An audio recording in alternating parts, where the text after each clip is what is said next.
تصور کیجئے ہم تو گناہوں کے کام نہیں چھوڑ پا رہے ہیں، یہ کون سا اسلام ہے؟ تالی بج رہی ہیں، بلا لو مدینہ اور جہاں رہے گا، کون سا اسلام؟ تصور کیجئے یہ کوئی اسلام ہے؟ تصور کیجئے کوئی سعودی عرب میں ایسا جھوم کے دکھا دے، ایسا ہنٹر ماری جائے، خود حاضر رجل مشرک خدا ڈال دیا جاتا ہے جیل میں. میرے سامنے 3-4 کو ڈالا ہے، اور چھوڑا تو ان کے پاسپورٹ پر خروج کی مہر لگا دی، زندگی بھر نہیں گھس سکتے. یہ کون سا اسلام ہے جو پیش کر رہے ہو؟ اور تھوڑی چھٹی ملی، آ گئے. کہاں کے آ گئے پتہ نہیں کہاں کے آ گئے. مولوی صاحب ذرا دیکھ لو کیا ہوا. میری بیوی، ہاں مولوی صاحب نے دیکھ لیا، بڑی خوبصورت ہے. کیا ہوا؟ ارے 6 سال سے بچے نہیں ہو رہے مولوی صاحب، علاج کرا کے تھک گیا. ادھر آؤ، نبض دیکھی. ہے مولوی صاحب ہیں. ارے اس کے اوپر تو جنات ہیں، بچے کہاں سے ہوں گے؟ کیا ہوگا مولوی صاحب؟ جنات ہے. ہاں بہت بڑا سایہ ہے، اس کا تو اتارا کرنا پڑے گا. رات میں اس کا جنات اتارنا پڑے گا. مولوی صاحب رات میں؟ وہاں رات میں، دن میں مجھے فرصت نہیں.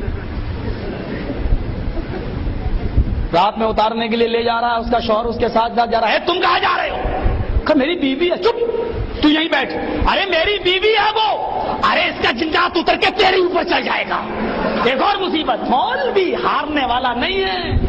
بیوقوف بنانے میں جتنا ان مولویوں نے پرائم منسٹروں کو فیل کر دیا ہے، سیاستدانوں کو فیل کر دیا ہے. کہتے ہیں کہ ایک شکاری کے جال میں کوا اور کبوتر دونوں پھنس گئے. کوا بھی رو رہا ہے، کبوتر بھی رو رہا ہے. کبوتر کو غصہ آیا، کبوتر نے کوے سے کہا چپ، روتے روتے پریشان کر دیا. کوا بولا تو بھی تو رو رہا ہے. کبوتر بولا میں تو اس لیے رو رہا ہوں کیونکہ میں حلال ہوں، اور یہ شکاری جال میں سے نکالے گا اور کاٹ کے ہم کو کھائے گا، ہمیں تو کٹنا ہی کٹنا ہے، اس لیے میں رو رہا ہوں. تو کیوں رو رہا ہے؟ تو تو حرام ہے. تیرا کیا کرے گا شکاری؟ تجھے تو جال سے نکالے گا اور اڑا دے گا، تیرا کرے گا کیا؟ کوا بولا یہ جال مولوی کا ہے، جاہل کا نہیں. کہا کیا بات کر رہے ہو؟ کہاں یہ جال مولوی کا ہے، اور ہمیں ڈر لگ رہا پتہ نہیں کب حلال کا فتویٰ دے کے مجھے بھی کاٹ کے نہ کھا جائے.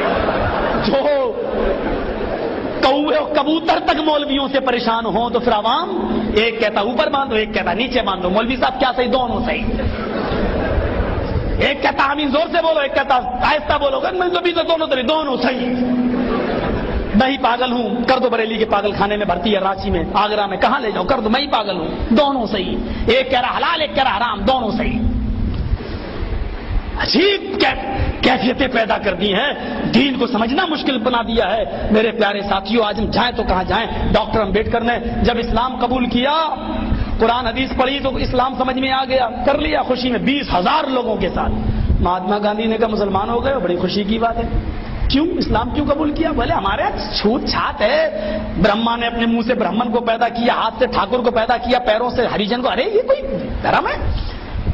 اس لیے اسلام کے اندر سب کو برابر برابر کہا گیا ہے، سب آپس میں بھائی بھائی ہیں. یہ کہا تو کون سا اسلام قبول کیا ہے؟ کہا کیا؟ کہا حنفی، شافعی، مالکی، حنبلی، قدری، جبریہ، چشتی، کرامتاب، مرجیہ، قادیانی، اہل قرآن. کون سا؟ اس نے سب کا کتنا زبردست مطالعہ تھا مہاتما گاندھی کا. کون سا اسلام؟ اس نے کہا قرآن پڑھا سمجھ میں آ گیا، حدیث پڑھی سمجھ میں آ گیا. اب ہم کو ان 72-73 لوگوں میں اب ایک ہی صحیح ہے. اب ہمیں اس ایک صحیح تک پہنچنے کے لیے پھر ہم 73 کو پڑھیں، 72 کو پڑھیں، اور جب تک ہم 72 کو پڑھیں گے، مطالعہ کریں گے، تب تک تو میری رام رام ستیہ ہو جائے گی، ہم مر جائیں گے اور صحیح مسلک تک نہیں پہنچ پائیں گے، صحیح جماعت تک نہیں پہنچ پائیں گے. اس نے کہا اسلام کو بھی طلاق دے رہا ہوں، میں بودھ دھرم قبول کر رہا ہوں. اس نے اسلام کو بھی چھوڑا اور پھر بودھ بن گیا. میرے بھائیوں، قرآن پڑھا سمجھ میں آ گیا، حدیث پڑھی سمجھ میں آ گیا. کتنا بڑا نقصان ہوا. فرقے جب اس کے سامنے پیش کیے گئے تو اس نے قرآن و حدیث کو چھوڑ دیا، اس نے اسلام ہی چھوڑ دیا. آج قرآن پیش کرو لوگوں کے سامنے، آج حدیث پیش کرو. میرے بھائیوں، قرآن کہتا ہے شہر رمضان الذی انزل فیہ القرآن، رمضان کا مہینہ وہ بابرکت مہینہ جس میں قرآن نازل ہوا.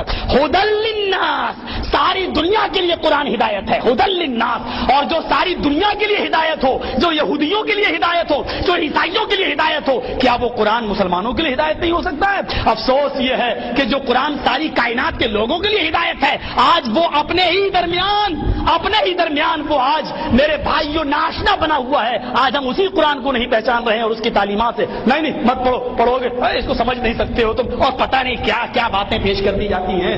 میرے بھائیوں قرآن پڑھو، وَلَقَدْ يَسَّرْنَا الْقُرْآنَ، ہم نے تو بہت آسان کر دیا اس قرآن کو تمہارے سمجھنے کے لیے، سمجھو اس